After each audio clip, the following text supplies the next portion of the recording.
Good. Well, without further ado, let me introduce Dr. Michael Mann. Dr. Mann is one of the best known climate scientists in the world. He is the Distinguished Professor of Atmospheric Science here at Penn State with a joint appointment in the Department of Geosciences and is the director of the Earth System Science Center. It's not something you want to say quickly. He was a lead author on the Observed Climate Variability and Change chapter of the Intergovernmental Panel on Climate Change, the IPCC. If that's not a familiar concept to you, we'll be talking about the IPCC quite a bit in this class.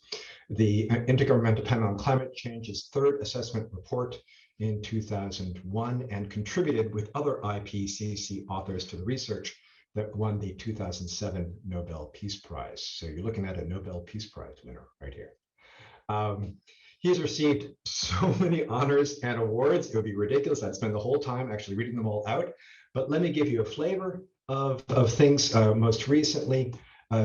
So he won the Award for Public Engagement with Science from the American Association for the Advancement of Science in 2018, the Climate Communication Prize from the American Geophysical Union in 2018, the World Sustainability Award at the MDPI Sustainability Foundation, and was elected to the US National Academy of Sciences, which is quite an honor, in 2020.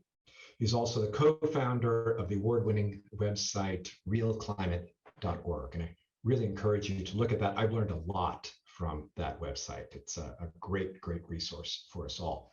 So you see that, I mean, as he mentions in the chapter that we read, that Dr. Mann has done much more than the fundamental science. He's really engaged, especially these last 20 years, in the public presentation of scientific data, scientific findings. And that's not an easy thing to do. It's not an easy pivot to make. So we're really grateful that he's done it and done so well. A lot of this communication is happening through books, in addition to his 200 peer-reviewed articles that are science. I'll give you a flavor of that in just a second. He is the author of 5 books, including The Madhouse Effect, How Climate Change is Threatening Our Planet, Destroying Our Politics, and Driving Us Crazy, which it is. The Tantrum That Saved the World, that's the children's book that I just mentioned, because it's a great read. And I encourage all of you to do that, to take a look at that. And then the book that we're reading for today, The New Climate War, which is the fight to take back our planet. And I know we just read one chapter, but if you want to go into this, it's a great read. Mike, it's really well done. I mean, it's very engaging. You know, for me, a lot of this is history, but for you, it might be new. So really do encourage you to pick that up. But I also want to let you know kind of a couple of the articles that he's written, just to give you a sense of Dr. Mann as a scientist. So in Nature Climate Change last year, he published Increasing Ocean Stratification Over the Past Half Century. Nature Communications, he published Climate Change Will Affect Global Water Availability Through Compounding Changes in Seasonal Precipitation and Evaporation. And then another article from Nature Communications, Absence of Internal Multi-Decadal and Interdecadal Oscillations in Climate Model Simulations. So what you see here is this combination of math and modeling that's at least as I understand it from my lay perspective, at the heart of a lot of his scientific work. So with that, I'm going to turn it over to Dr. Mann. And take it away, Mike. Okay, well, thanks so much, Jonathan, Dr. Brockopp, for that very kind introduction.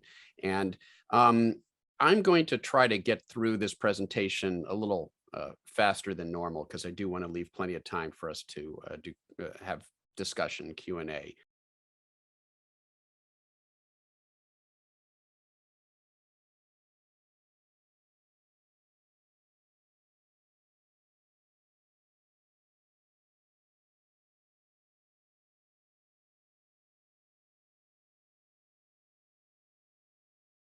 Actually do something about that crisis potentially just leads us down the same path of inaction as denial. And so that's something that I really try to emphasize. But we'll just start out with a very brief sort of overview of the science, the projections. I could talk about the projections made decades ago by the IPCC, the Intergovernmental Panel on Climate Change, or various climate scientists using elaborate models. But I'm going to talk about predictions that were made a half century ago, or the better part of a half century ago, that turned out to be extremely successful predictions. Predictions of the level of carbon dioxide pollution in the atmosphere that we would see by now, and the amount of warming that would happen as a result of that if we continued with business as usual burning of fossil fuels. This prediction was made by none other than the world's largest publicly traded fossil fuel company, ExxonMobil. And their own scientists, in an internal report that was buried, actually used the term catastrophic to describe those consequences, the consequences we would see if we failed to act. Those aren't my words. Those aren't the words of Al Gore. Those are the words of ExxonMobil's own scientists. But as we know, what they did was bury that report, attack other scientists who are coming to the same conclusion that their own scientists secretly had come to themselves, and they spent tens of millions of dollars, hundreds of millions of dollars, along with other fossil fuel companies, in arguably the largest disinformation campaign in the history of our civilization, the campaign to deny the reality and threat of human-caused climate change. As a result of that, we have a much steeper descent that we have to take down this emissions curve. We've got to bring our carbon emissions down far more rapidly than we would have had to if we had acted decades ago when we already knew we had a problem. And that's because of decades of inaction, thanks to lobbying efforts by fossil fuel companies like ExxonMobil. And now we've got to bring our carbon emissions down by 50%. That's halfway down that mountain in this decade, if we are to remain on a path that keeps warming below a potentially catastrophic 1.5 degrees Celsius, 3 degree Fahrenheit warming of the planet. And the impacts are no longer subtle. We see them play out day after day, year after year in the form of record-breaking heat waves, heat and drought combining to give us unprecedented wildfires out in the Western United States. This I find amusing. This is an article that appeared in the Washington Post exactly as it appeared on my screen last spring, as we were going into yet another very dangerous fire season in California because of the heat and the drought that have been combining to create these larger, more destructive wildfires. And so here you have an article, California facing drought crisis as water shortages mount and fire danger escalates, brought to you by ExxonMobil, without any sense of irony, with the banner that appeared with that article. And of course, the heat dome that we saw this last summer. Yeah, it's climate change. We don't have to equivocate anymore. We would not be seeing these devastating impacts if it were not for the warming of the planet and the other changes in climate caused by our continued output of carbon pollution into the atmosphere from the burning of fossil fuels, including these out of season, devastating, worst wildfire in California history that happened just weeks ago. Climate change is contributing to these devastating events. And it's not just in the United States, it's around the world. In Australia, where I was doing a sabbatical 2 years ago, and I happened to arrive, I was doing a sabbatical down in Australia to study the impacts of climate change on extreme weather events in Australia. And instead, I arrived to witness the most extreme climate-fueled weather disaster in the history of that country, what they now refer to as the Black Summer. Unprecedented heat and drought that combined to give us these massive bushfires and wildfires that spread out across the continent, giving us these iconic images that still, haunt us, that are seared into our consciousness, the scenes that came out of that catastrophic summer wildfire. This is the same basic region in New South Wales in Australia less than a year later. And, that's not Joe Manchin's yacht or houseboat. That's an actual house that's floating down a river. Unprecedented flooding in the same location that saw the unprecedented heat, drought, and wildfires. And this is not inconsistent. In fact, it's entirely consistent with the science. We expect to see greater extremes at both ends of the scale, and that's what we're seeing. And we're seeing it here in the United States. Devastating wildfires where devastating mudslides, where wildfires that destabilize the soil create the conditions when those flooding rains come for these deadly mudslides all around the world. In fact, we are seeing that. And here in Pennsylvania, Hurricane Ida, the remains of Hurricane Ida, that's a tunnel that I go through every time I drive into Center City, Philadelphia, and to see that iconic, that tunnel under 20 feet of water because of the deluge that came with the remnants of a storm that was stronger than it would have been and had a lot more moisture than it would have because of the warming of the oceans.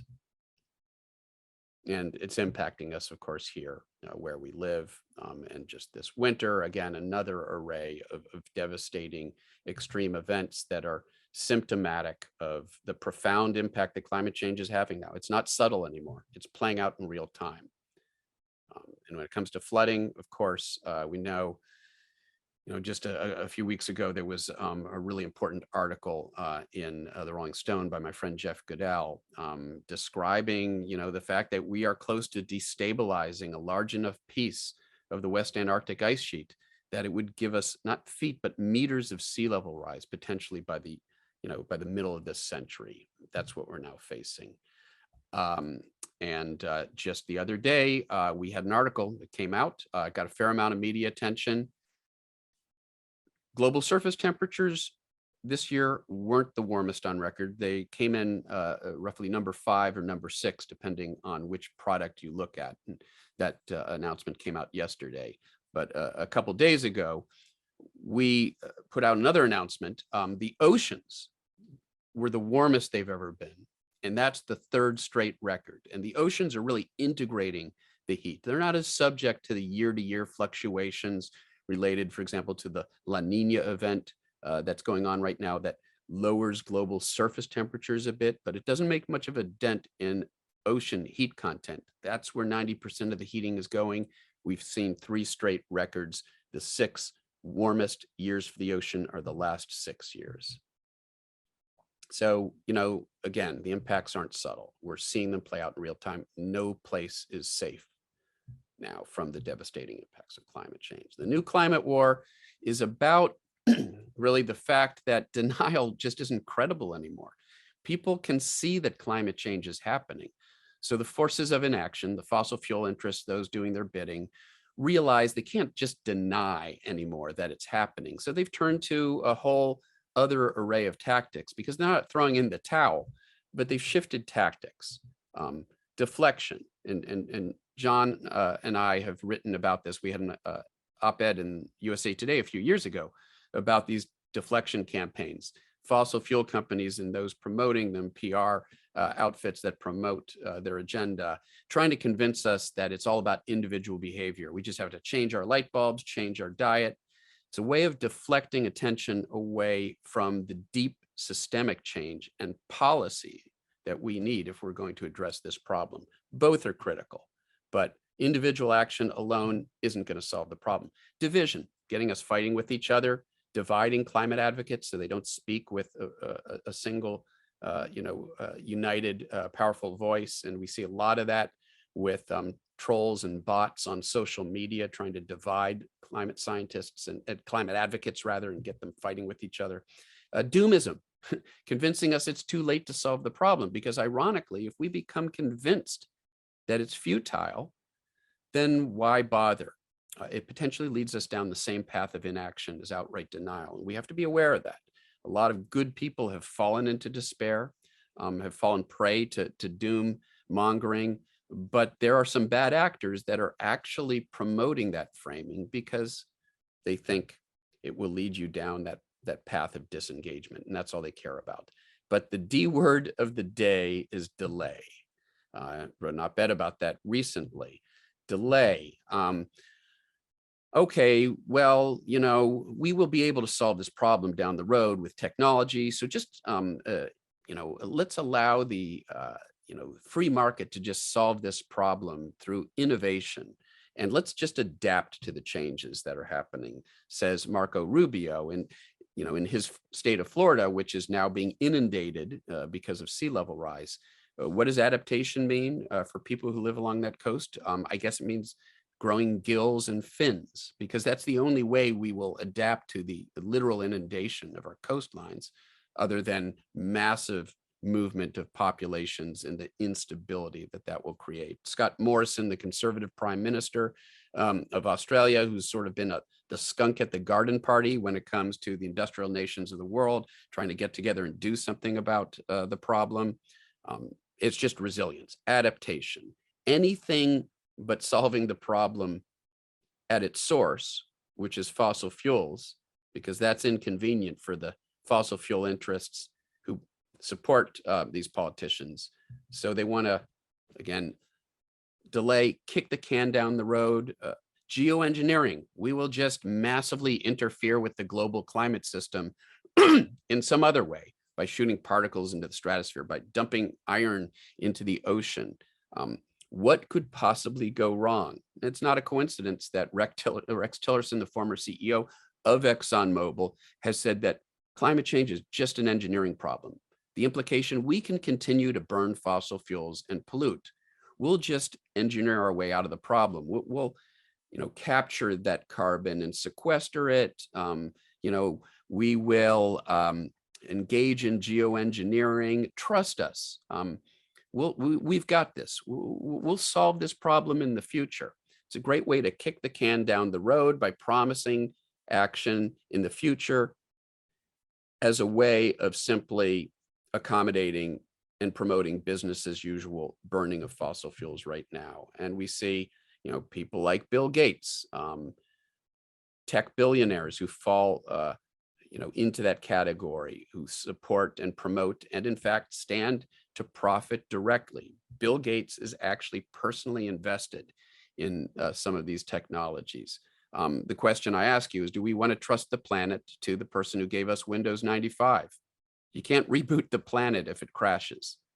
Keep that in mind. Some of you may have seen the recent film, Don't Look Up. It's a metaphor, and I'm not going to give the plot away for those who haven't seen it. It's starring Leonardo DiCaprio, Jennifer Lawrence, and it's a star-studded cast, directed by one of my favorite directors and a friend of mine, Adam McKay. And it's very obviously a metaphor for the climate crisis and climate inaction in the face of, in this case, an approaching comet, a planet-killing comet. That comet is a metaphor for the existential threat of climate change. And there's a character in that film who is I've written op-eds and reviews about the film. You can find those online. There's a character in the film who I actually think almost steals the show, as good as all those other actors are. And he plays this sort of tech billionaire, Peter Isherwell. And again, without giving it away, he promises that he can solve this problem through his technology. We don't need to blow up the comet before it strikes. We can break it up into pieces and mine the comet for rare and valuable minerals. I don't think there's any mistake in what Adam and David Sirota were trying to communicate in that screenplay and in that film. The threat, and I won't give away the ending, but the threat of these promises that we can just engineer our way out of the problem as an excuse for not solving the problem the only safe way, by getting off fossil fuels as quickly as possible, and in a way that ends up profiting these tech billionaires who promise these future techno fixes. I think it's fair to say that Isherwell is sort of a composite of, Elon Musk, Jeff Bezos, Mark Zuckerberg, but certainly there's a lot of Bill Gates in there as well.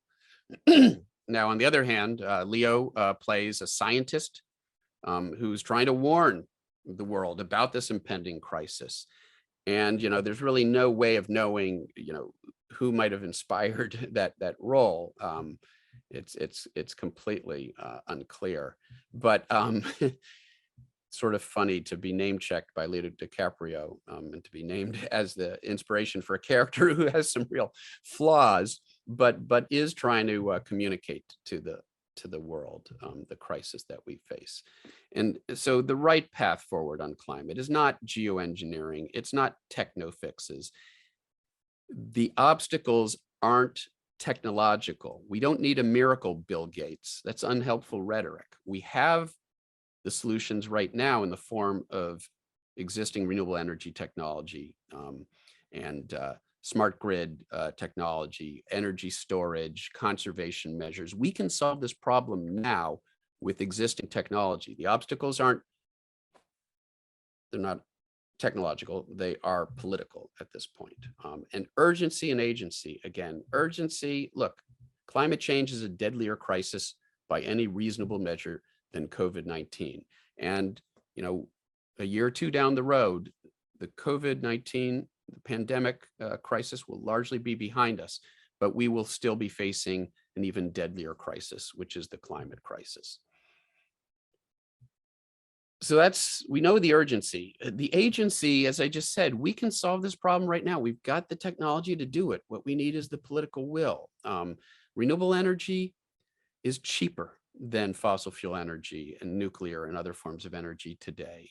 So, the argument that it's too expensive to shift away from fossil fuels towards renewable energy is absurd. The only reason we're not seeing that is because we still see massive subsidies by governments, including the United States, for fossil fuels that artificially elevate their competitiveness in the market. And if we were to take those subsidies away, we would be moving much more rapidly towards renewable energy than we already are. We're making some progress. We're seeing increased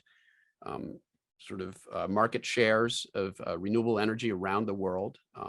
And, the wind and solar boom is here. We're moving away from fossil fuels. We need to do so faster. We've seen carbon emissions finally plateau, and the IEA has told us that that's due to a shift that's already taking place away from fossil fuels towards renewable energy. There was a big dip during the pandemic, but the numbers have come back now. So basically we're flat. We're riding the top of this curve.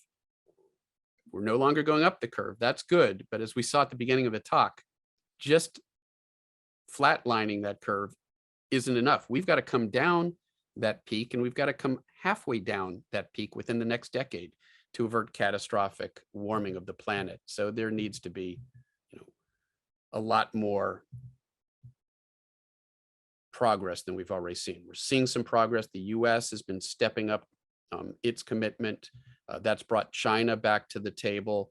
The G7 countries have made a commitment to stop funding coal overseas. There have been a number of dramatic setbacks for the fossil fuel industry over the past year or two.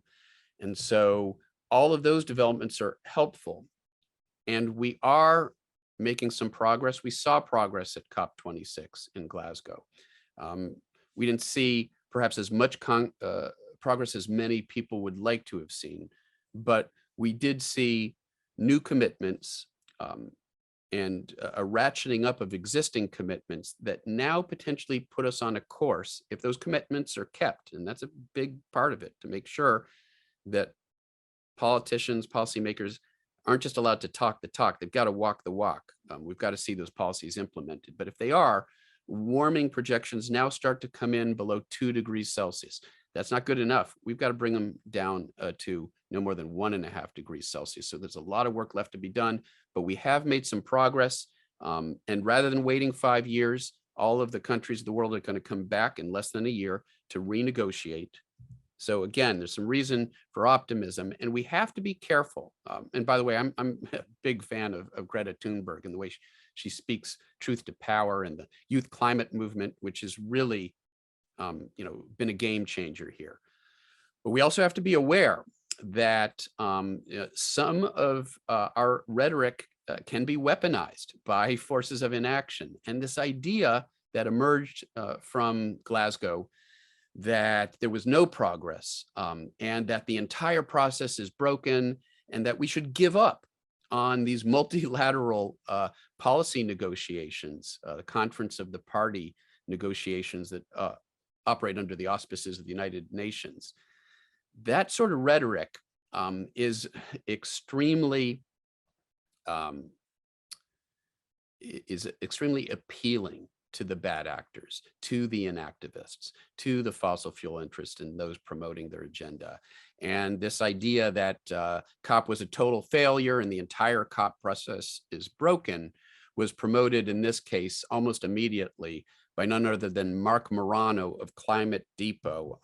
He is one of the more prominent fossil fuel industry funded climate change deniers, has spent his career attacking the science, attacking scientists, and doing everything that his fossil fuel funders have asked him to do to prevent action on climate. And Morano just loved that framing, that the entire process is broken, we're not making any progress, because again, doom and despair, again, especially false despair, despair premised on a bastardization of the facts, potentially leads us down the path of inaction. And the bad actors, the inactivists, they don't care about the path we take, whether it's denial or doom mongering. They just care about the destination. They want us disengaged. So let's not be disengaged, but let's recognize that there's a lot of work that has to be done here in the United States. We've got to pass the Build Back Better plan. We've got to codify the commitments that Joe Biden has made on the world stage. If we're going to meet our commitment of lowering carbon emissions by 50% within this decade, then we need legislation that actually allows us to do that. And if we lose our credibility, if we can't back up those commitments, for example, with legislation that will codify them, that hurts our credibility on the world stage. And we know that when the United States leads on this issue, the rest of the world comes to the table. When the United States shirks its responsibility, as we saw under the Trump administration, it provides an excuse for other major polluters like China to back off on their own commitments. So it's so important that we continue to lead, and we have to be able to back it up. That means we've got to be able to get meaningful climate legislation passed. And we have to use our voice in every way possible, not just our vote, but our voice and working with each other, supporting organizations that are lobbying for climate action. We've got to do everything we can to make sure this happens, because this really is the greatest threat that we have faced as a civilization, and we are at a potential turning point. It's really now or never. We have to act now. Part of the reason I'm optimistic is because of the youth climate movement, Greta and other youth climate advocates who have really recentered this issue. And this is going to bring it back to the central topic of this course. Too often we frame this as an issue of science, politics, economics, policy, what have you. More than anything else, this is an issue of ethics, our ethical obligation not to basically destroy the livability of this planet for future generations, and especially those who had the least role in creating the problem, which includes the developing world today and future generations. So this is the ethical challenge of our generation as well. And to me, it's really about making sure that we act before it's too late to preserve the beauty and wonder and viability of our civilization while we still can. So I will leave it there, and hopefully we've got some time for questions. Thank you so much, Mike. Oh my goodness, that was a powerful presentation. Can't believe how much you packed in there. So Thank you. Do appreciate that.